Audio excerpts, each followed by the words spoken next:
morning! Welcome back sa aking YouTube channel. Ako nga pala si Papa Oms TV.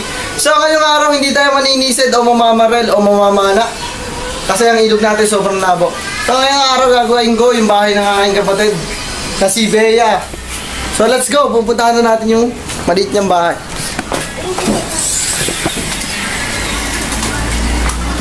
So andito na tayo sa loob ng bahay ng aking utol. Ito yung pinaka salas niya. Talagang maliit lang pero mahaba to. So itong kwarto niya 7.5 square meter na gagawa natin ng taas. Yan ang may-ari ng bahay, si Boss JC. Si Lidman Ambo na kagaling lang. Galing US pa yan. Magandang umaga, ay galing pa ang US, kaso lang nalakdo sa Pilipinas. Sinungaling ka! Yan. So shout out kay Boss Bedra na marami kaming natutunan sa kanya. Ayun, naiwan na namin siya ngayon. Kami na rin ang kontrata. Pataya yung leadman nyo. Ayan na yung leadman natin, patawa-tawa. Kumuha lang ng idea kay Boss Bedra yan. So ito nga pala yung gagawa natin ng taas. So marami sigurong magugulat kung paano lalagyan namin to ng taas. Itong gantong kaliit lang. So yun na nga, bago namin kayo update pag nag-uumpisa na. Bye-bye! So ito nga pala yung likuran ng bahay na gagawin namin. Yan. Likod lang dito ng bahay namin. Ang balang araw makikita natin. Sa ilang araw lang makikita natin may taas na to.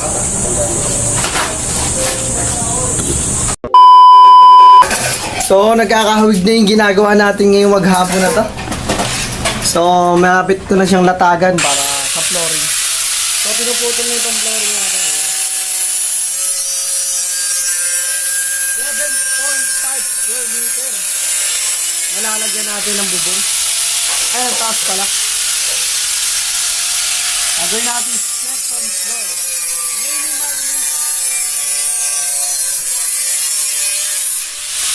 Minimalist second floor.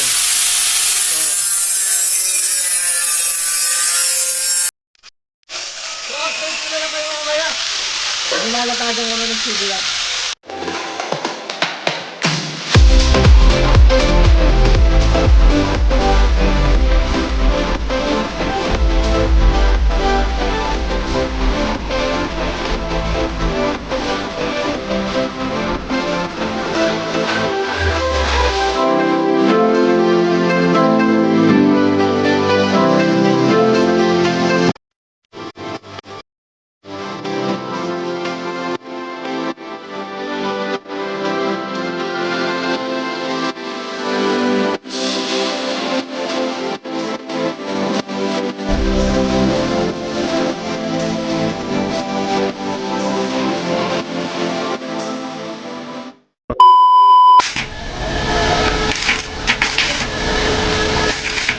So sa mga pagbuwalan na nag-welding yan, huwag nyo kaming gagayahin.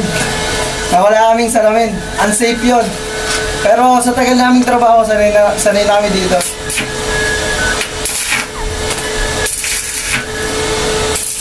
Talaga unsafe yun ha, huwag nyo gagayahin. Okay. Di balik mo talagang sanay na kayo. Bahala kayo sa buhay nyo.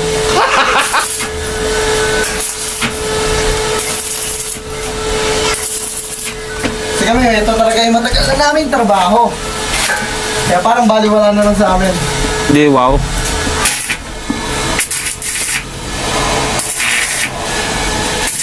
Hindi na tinatamaan yung mata namin. Hindi na nasakit yung mata namin, gano'n.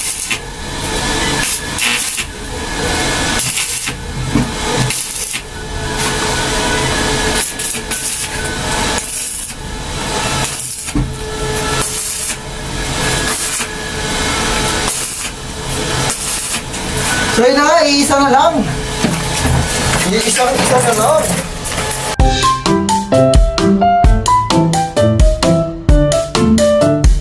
So ayun na nga, inuulit ko, huwag niyo pong gagayahin mag-welding kami na walang salamin. Unsafe po talaga yun. Sa mga baguhan, yung mga mata nyo, makarang magkakabuhangin.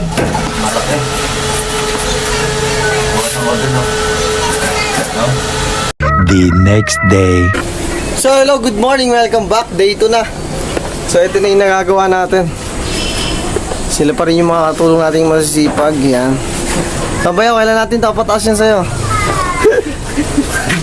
Kahit di natin taas yan, huwag kang mag-alala. So ito na yung nagawa natin. Wala kahapon. Ay! Yan. Yan na yung lalatagan natin ng Paupahan mo yan. gamit natin dyan yung pinolik. Ito na yung siding niya. Kita nyo naman, nakatayo na yung mga malalaking poste. So, seryoso ang aking leadman. Boss, good morning! Hoy! Tumingin ka muna sa camera. Ikaw naman, napaka... Magandang umaga sa inyong lahat. Kung sino pong gusto magpagawa ng bahay, andyan po ang aking boss. Yan. So, ito na nga, nagkakahawig na. So, yun, update ko na lang kayo mamaya pagka nalagyan na namin lahat to.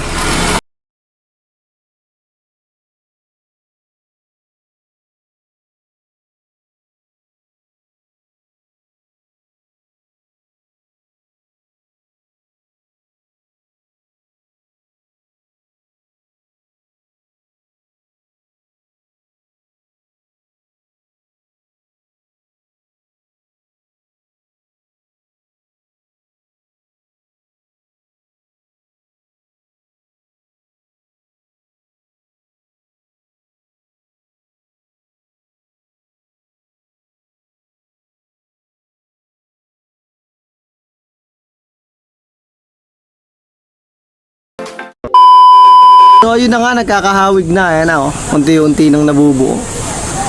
Siyempre, hindi mangyayari yan kundi dahil kay Lidman Tambo. Siyempre. Ang Lidman nating mataba ang utak.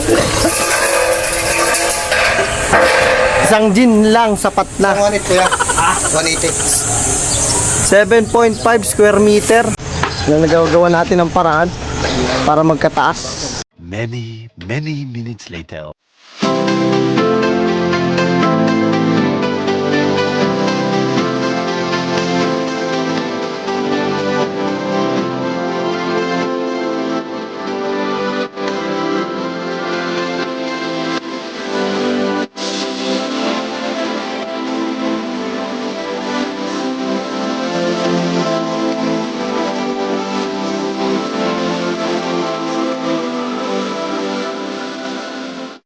Two hours later.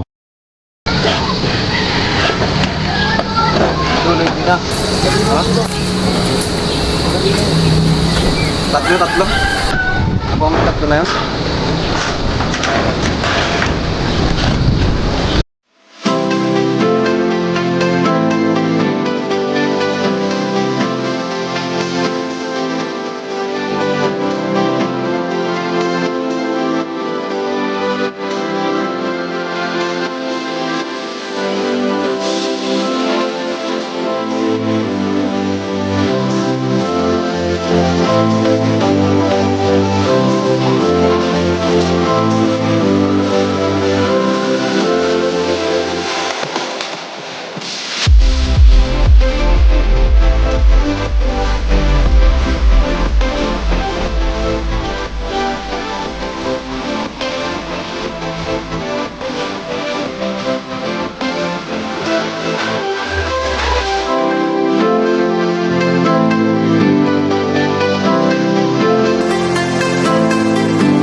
So nagkakahawig na yung ginagawa nating kwarto.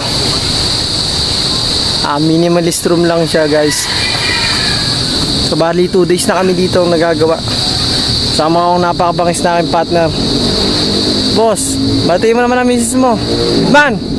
Mo naman kasi pangis ang Kaya, man! Medyo suplado lang talaga siya sa camera. hindi marunong umarap ka mo. Hindi marunong humarap pala. Yan. So ayun yung idea namin na nabuo.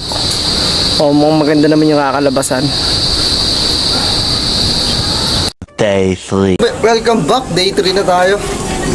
So ito na yung nagawa natin kabuuan. Yan, konti na lang makapagbubong na. Bali po full weld na lang yan para mas matibay.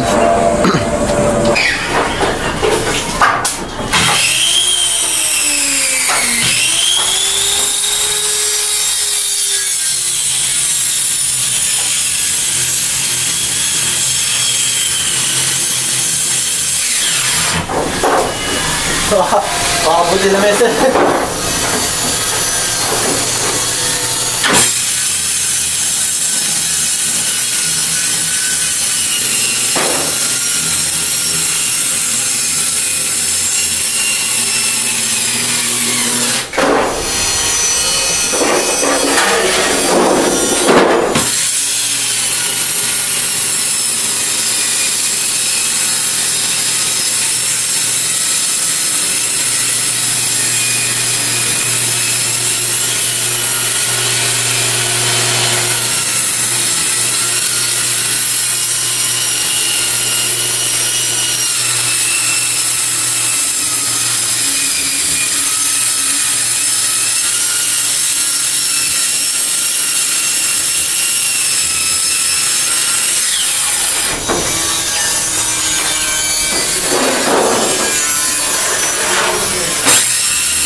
Gas ha?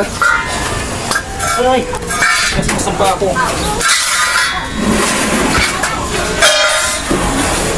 So, lagyan na ng sahig.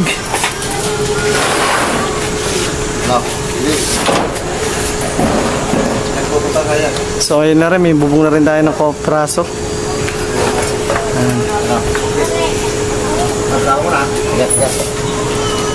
Okay.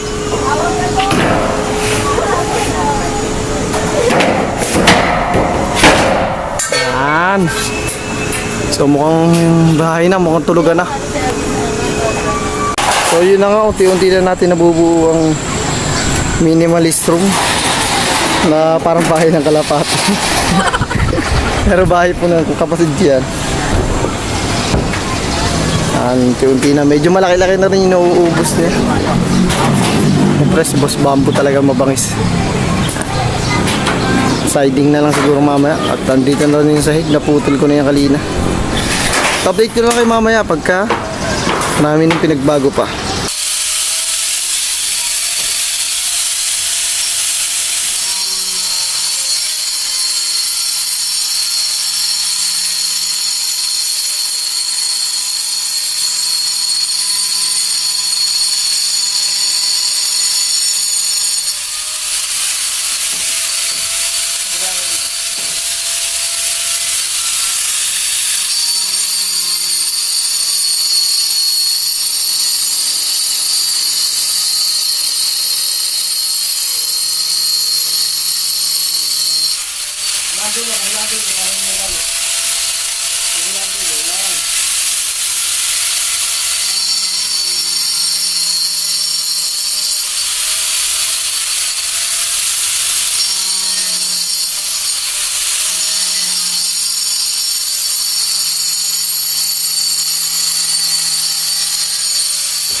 Sablay.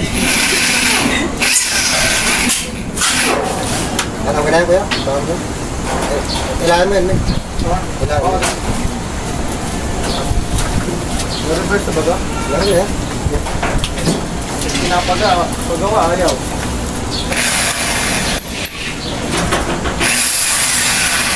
Ano yun? Sala! Sana be. May masilip pa na kayo dyan. Eh, sino kaya yun? Masilip pa dito. Kaya yung sa hotel eh. Pag nagbantay kami ng hotel. Galit. Bumaba. Narito ba yun? Ay!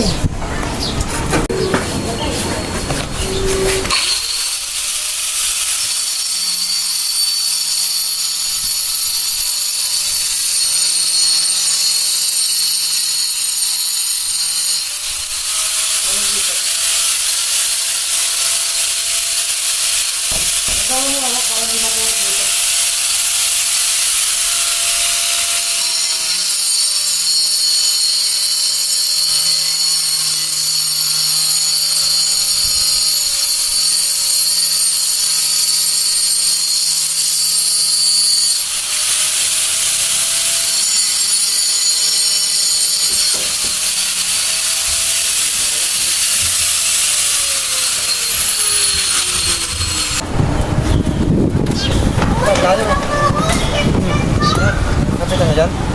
Ha? Wala pa naman doon.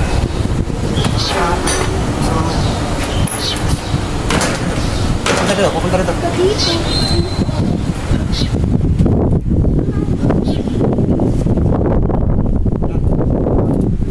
Kapit na yung isa? Ha?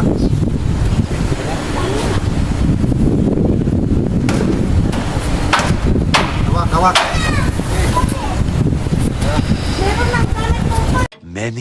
Many minutes later.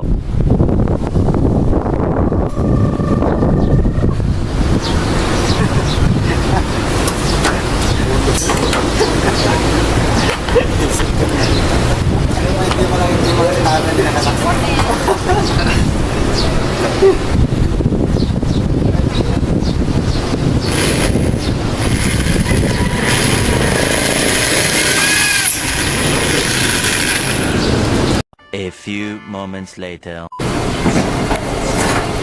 Yan ang aking utol. Sa kanyang bahay yung pinapagawa niyang yan.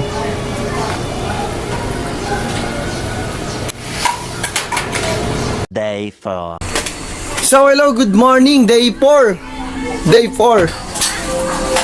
So syempre, binabahay ako na kay Boss Bimbo itong hagdan ito. So day 4 na po tayo sa ating ginagawang 7.5 square meters.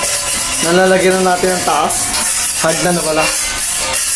Yan, nahagdan na ni Boss Bimbo. Bali may isang papakan na. Doon ka naman sa labas, magbalag. Yan. Ano, baka may gusto kong shoutout mga kapatid mo nasa malayo. Wala. Nakakagigil ka. So ayun, nandito na tayo sa likuran. Day 4. Siyempre si Boss Frank na naman ang magbubuhos niyan. Parang may talim yun. Patagilid si. Oo, paano? Parang may talim. Maganda. Gusto ko kanya. So ito na yung bubuhusan na pinaka-beranda. Siyempre si Boss Frank ang magdadalingan. Yan. Upload ko mamaya pag nabubuhos na. So ngayon na rin balak buhusan. Nakapwesto na, nakabuo na yung buhos nila.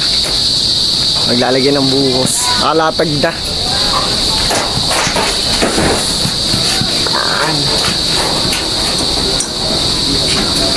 So ngayong gabi na rin ito bubuhusan. Matapos na ng terrace. Kisig-kisigan mo pala, parang maganda-ganda sa video. Yan. Oh.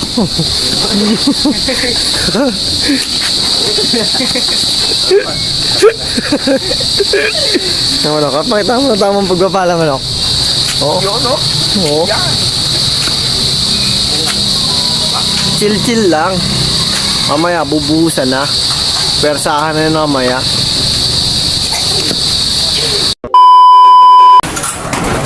So, tinira na yung manok. Nang matapos na ang kanilang bahay. So, ginawa namin buhos talaga itong ano para mas matibay. May pinaka-bootcamp na sila.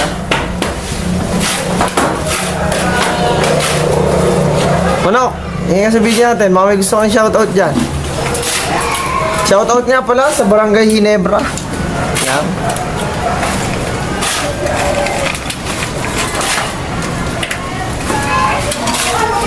Kay Boss Louie Galicia ng Ginebra family. Ito na yung bootcamp nila. Malapit nang matapos. Yan po yung pinaka-veranda. Overtime na para matapos na. Baka abutan kasi ng ulan.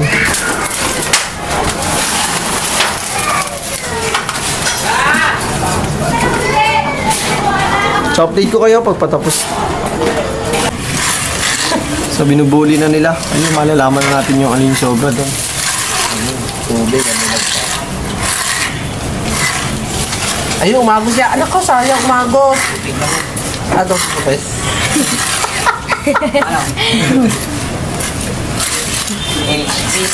No, baka naman kayo mahulog na. Ba, nandiyan kaya lang. Kami di makakita. Binubulig mo ha. buli, bulok. Bulig. Alam ko bulig eh. Isda yun ginagawa mo.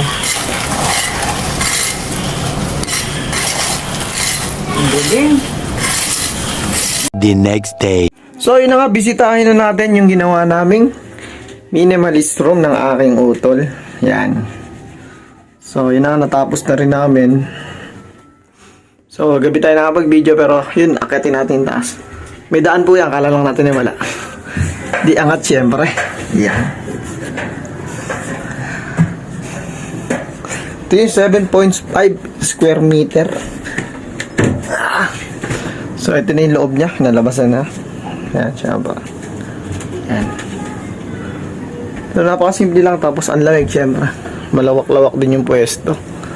So di natin makita yung labas. Kasi nga, gabing-gabi na. Yan.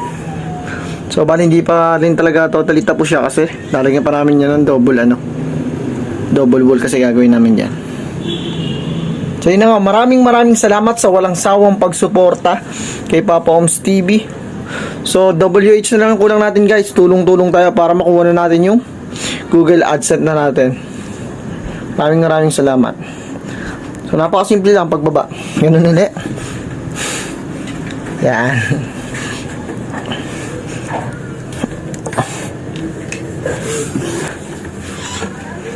O, di ba? Yan. It's black and white.